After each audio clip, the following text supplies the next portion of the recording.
You're listening to Ideal Practice, episode number 55. So did you guys tune in a few weeks ago when I did an entire episode on why I feel so strongly that you need to be out there speaking to promote your practice and your expertise? Or did you just blow that off and not even listen to it? Well, I hope you heard it, but if that did not convince you, then today's episode will, because there's so much more to this than just giving a talk. And today, guys, this is going to be so good for you. I'm going to show you how to really make a talk work for you and for your business. So, stay tuned.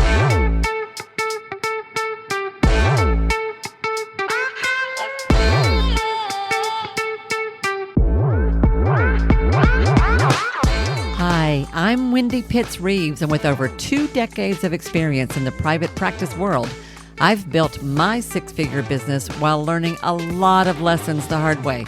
This is the first podcast that shows you how to apply the principles of energy, alignment, and strategy to build a practice that is profit-centered, but people-forward. This is the Ideal Practice Podcast. Hey guys, this is Wendy. Thank you so much for tuning in to another episode of the Ideal Practice Podcast. How are you? How are things going? We are rocking and rolling over here. Last week was kind of intense. We kicked off the new program, Evolve, my new mastermind coaching program for advanced practitioners in private practice. And I think we're off to a great start, y'all. All kinds of good things are happening. People are already having wins. There's already some really sweet mutual support and encouragement that's happening that just lights me up. And I can tell it's going to be good. So that's really been fun. But there's been a lot involved in getting that off the ground and then, just life outside of that. So it was kind of a crazy week. At the end of the week, we went camping, which I don't know about you, but that's soul medicine for me.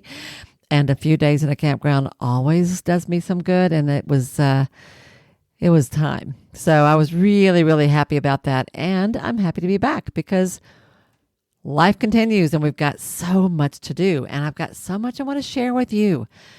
So let's get into what today's topic is about. I know there's a lot of resistance around this, so I hope you will stick with me because I really think this is going to be helpful for you. A couple of weeks ago, 3 weeks ago, episode 52, I think, is when I talked about why I feel really strongly that speaking in some form or fashion should be one of your key marketing strategies. There's just so much about that in terms of how that can help you. If you didn't hear that episode, if you blew it off, I really encourage you to go back and check it out. I think it might get you thinking about this. And today, we're going to go further because that day in that episode, I told you there's a whole lot more to this in terms of how to leverage any kind of speaking opportunity for you and for your business. I will tell you, y'all, I have given free talks, free 30-minute, 45-minute, an hour-long talks that have led to literally thousands of dollars in income because of what came out of it. So this is worth tuning into. The reality is that public speaking is one of the most effective tools you can use to build your business. And yet, for a lot of people, even those who are willing to consider this, all they think about is the talk itself. There's a lot of stress, like, good Lord, Wendy, what am I going to talk about? And what if my mind goes blank? And what if they hate me? All that kind of stuff. I know that. But y'all, the reality is anybody can learn to be a good speaker. That's just a skill. I've coached a lot of people through over the years, and it's always fun to see their surprise when they realize how much better they can do with just a little bit of help. It's actually not that hard. But to make speaking really work for your business means that you have to be more than a good speaker, more than a skilled performer, more than a good teacher. You also have to approach the talk with the strategic thinking of a marketer. And I'm going to give you right now the first pro tip of the day. I've got several, and that is that your talk actually begins long before you step onto that stage.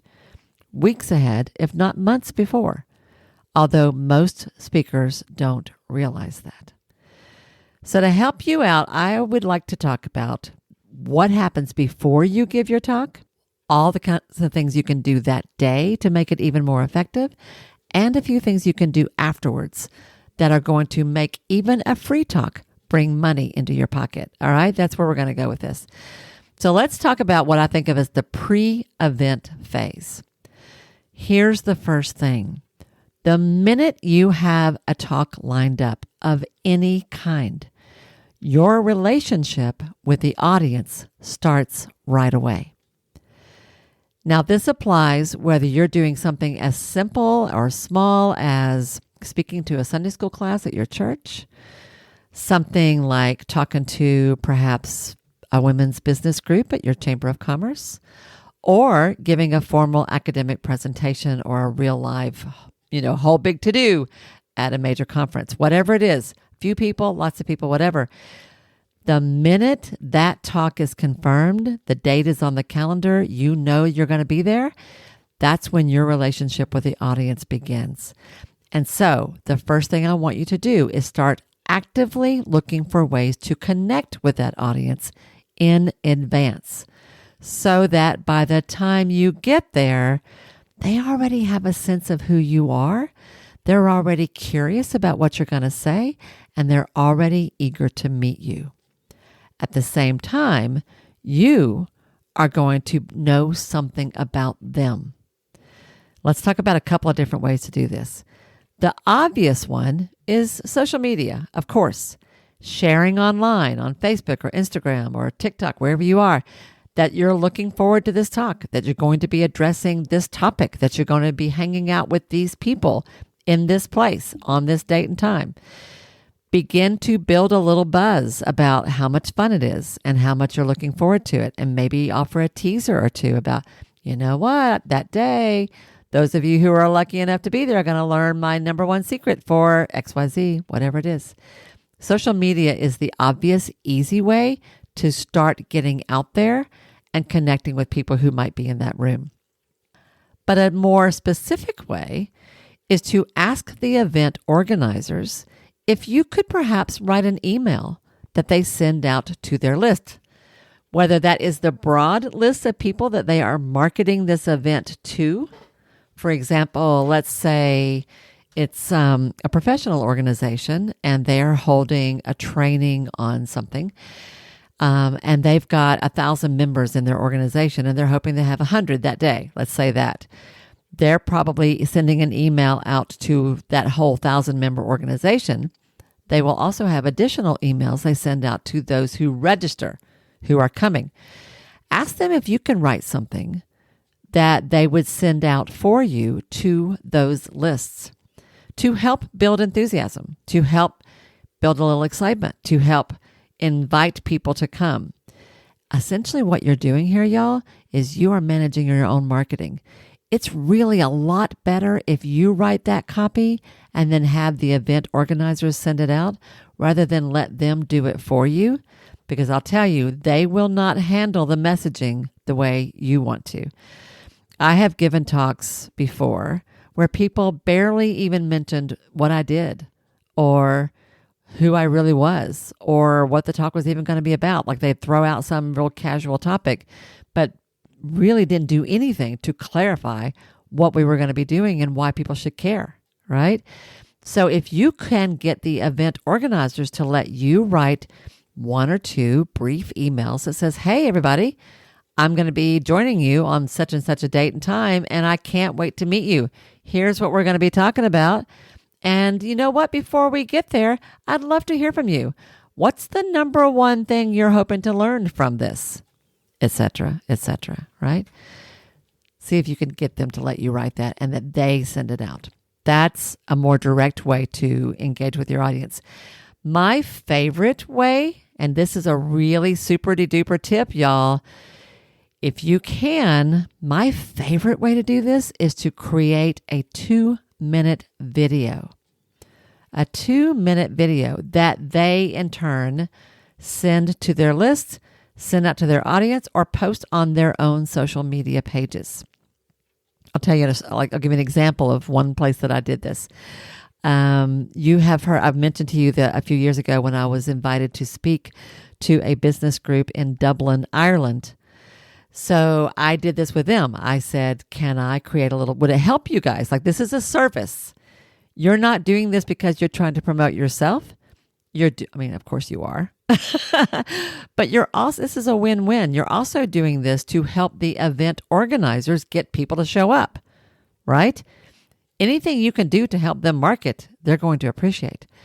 So if you can create a 2-minute video, keep it under 2 minutes, that says, hey, everybody, my name's so-and-so. I'm coming to your city. I'm going to be in your town. I'm going to be at your place soon, and we're going to be hanging out. We're going to be talking about da-da-da-da-da. And you know what?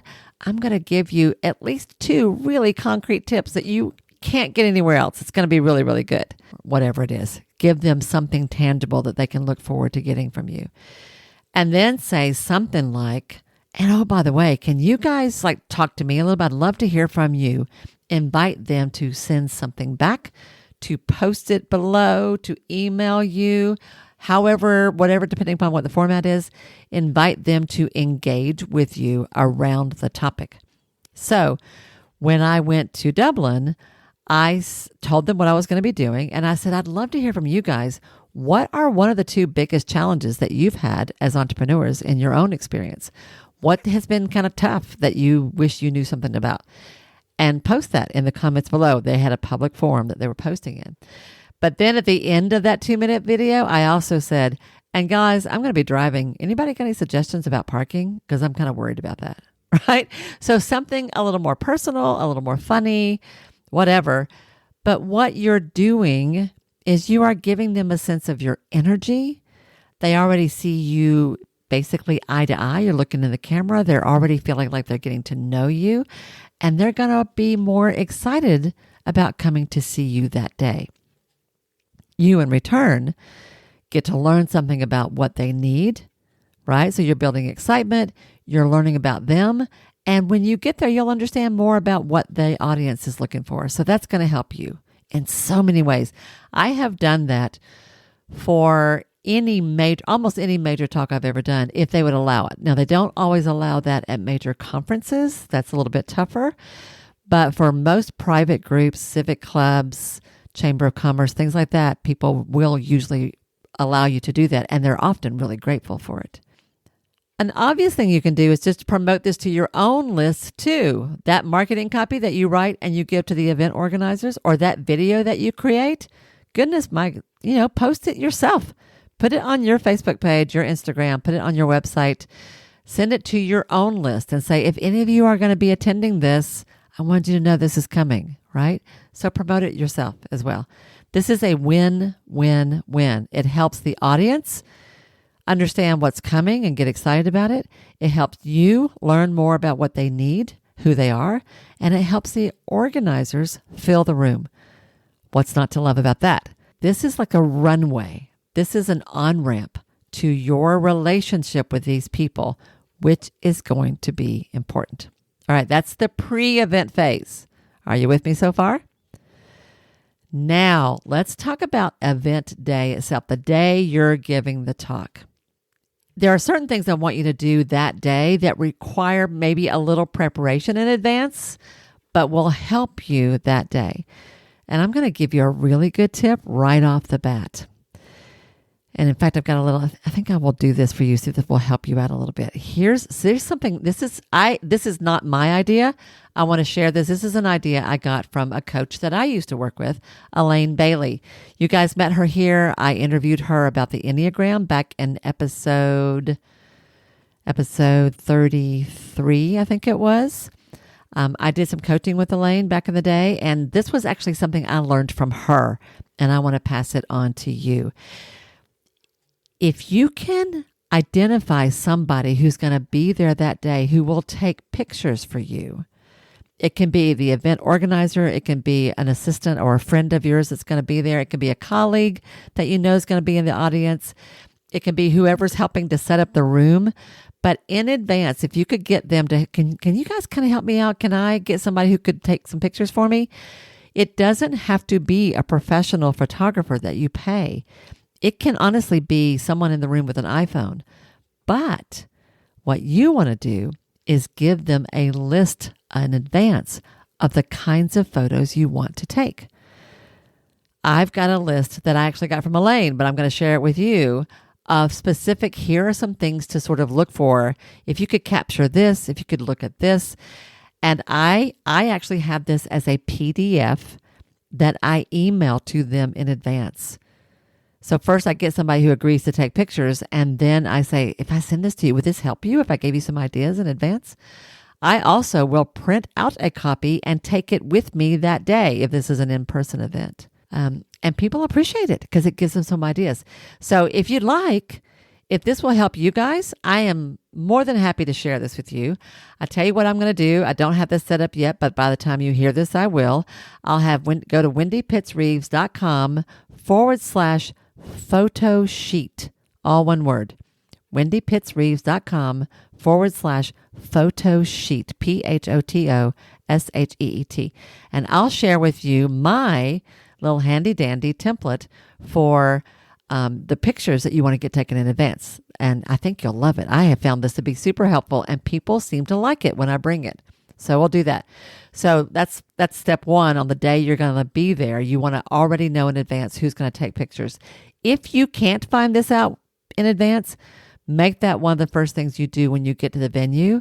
Get there an hour early, at least an hour early, so that you can talk to people while they're setting up and you can identify this person. Okay, so that's one thing. A second thing I want you to do is I want you to kind of soften the ground to this relationship that you're building with your audience by having something on their seat for them to be reading before you get started. Now, I used to have a handout like a tip sheet or an outline of the talk or something like that. I actually don't do that anymore. Unless I really, really need it, I rarely will have handouts. For one, they're expensive to print. For two, you're going to be changing them all the time. But what I've actually come up with instead that has worked so much better is a rack card. Do you know what I mean by that? A rack card is, it's like a brochure, only it's just front and back. It doesn't fold out, and it fits in one of those brochure racks. That's what I'm talking about. So they're, I don't know what 8.5 by 4, something like that.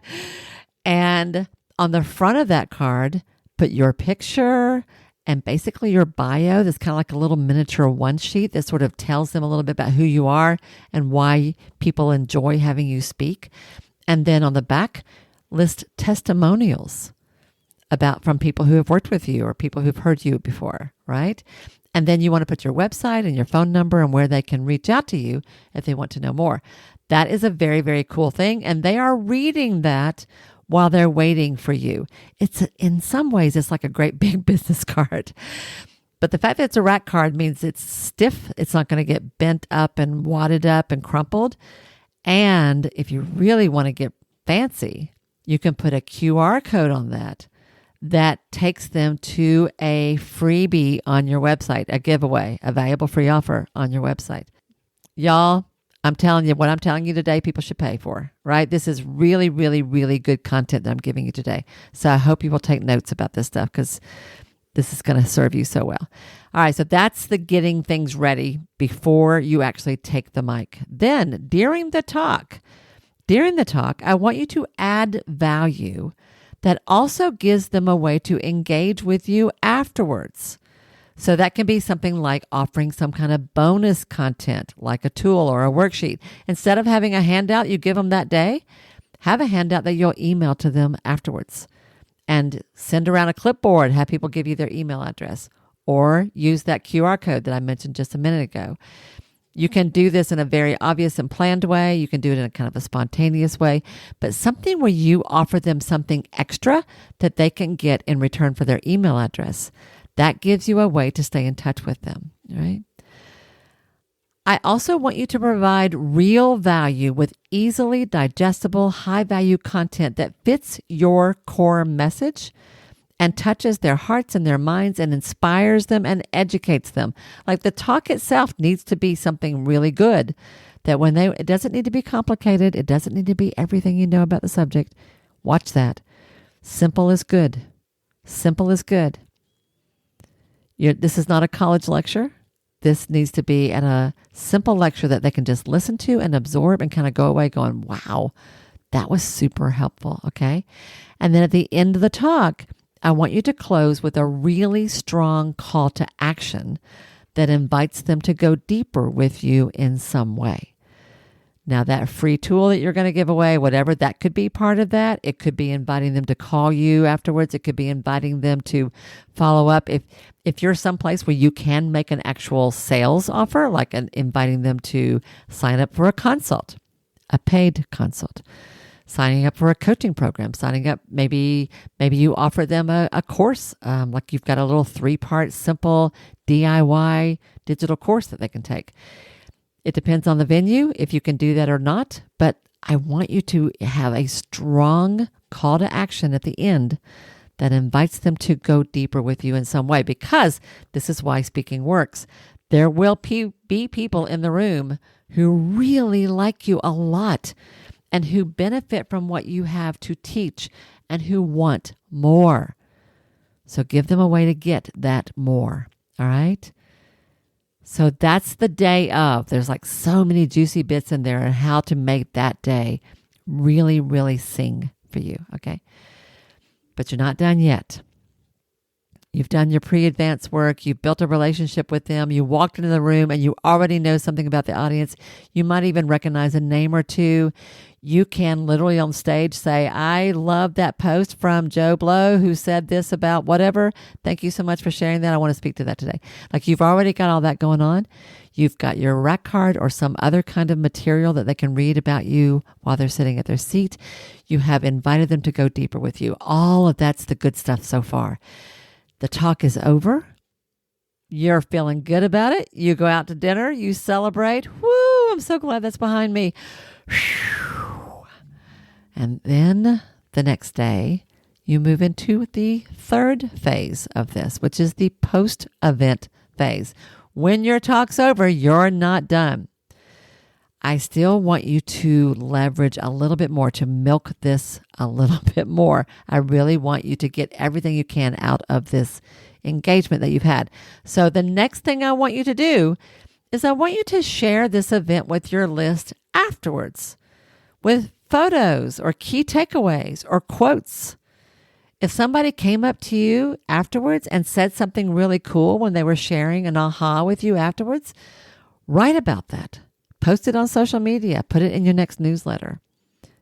For that matter, tweet it. Like whatever, the things from that day. If you've got a couple of selfies, maybe of you with a few people in the audience, you up on the stage, you with their banner behind you, whatever, post that stuff because you had fun. The people were fun.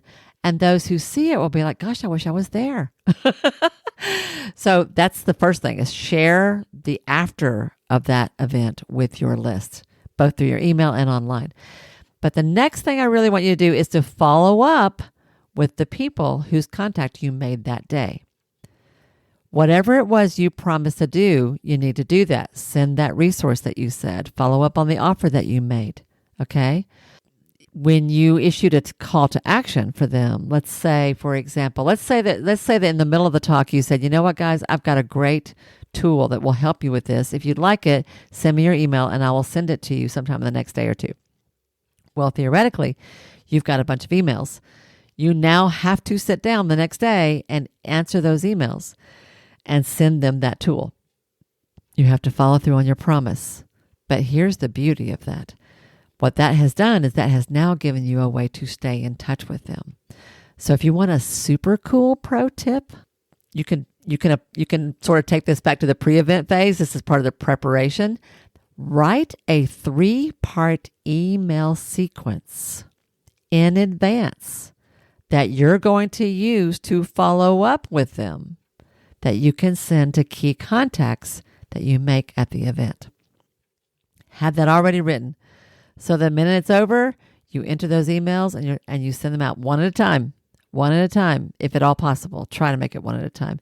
If you're using something like MailChimp and you can put it in there and they still get an individualized thing with their name, that's fine.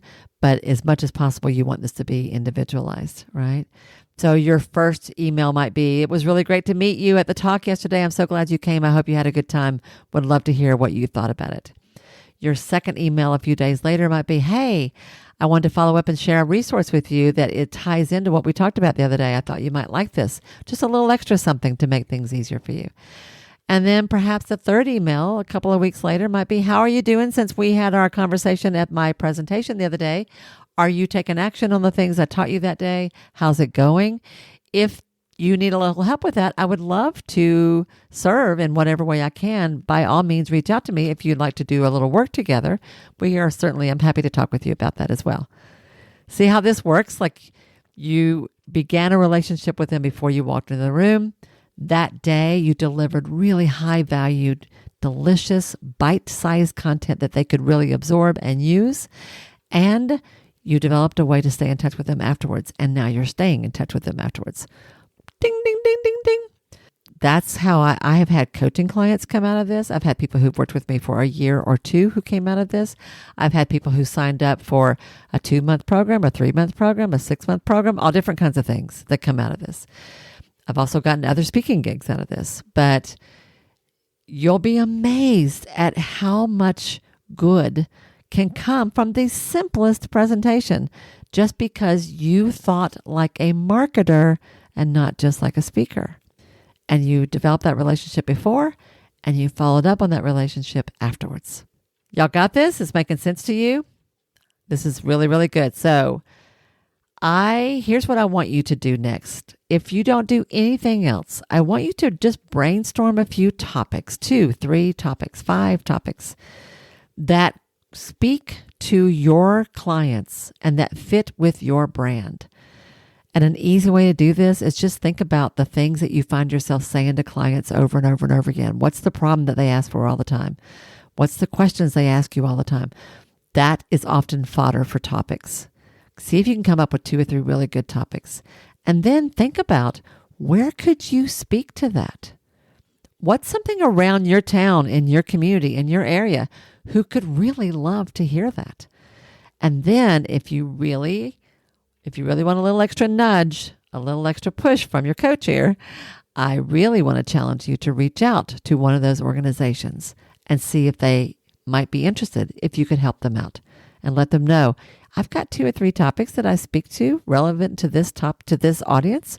And I know you serve these folks, and I wonder if it might be helpful if you'd like me to perhaps come and speak. I'd be glad to do that. Wow, that's a lot, isn't it? I know that's a lot. The truth is I could do a full-blown training on this, and in a way, that's kind of what I'm giving you here. So take it, make some notes, try this. You'll be surprised at how much it helps you. And I think you're going to make money, really good money, from helping people. Money from helping people by becoming their teacher, their encourager, their wise advisor, the one who has an answer to a problem that they could really use some help with, and by applying good marketing techniques to make the most of it. All right, that's what I got for you today. I hope it's not too much. You'll let me know if it is. Remember, go get your copy of the photo sheet that you can use to send to an event planner in advance. It's wendypittsreeves.com/photo sheet. We will have that available for you for an easy, free download. By all means, go get that. And then have a great week, everybody. And I will see you next week here on the Ideal Practice Podcast. Bye now.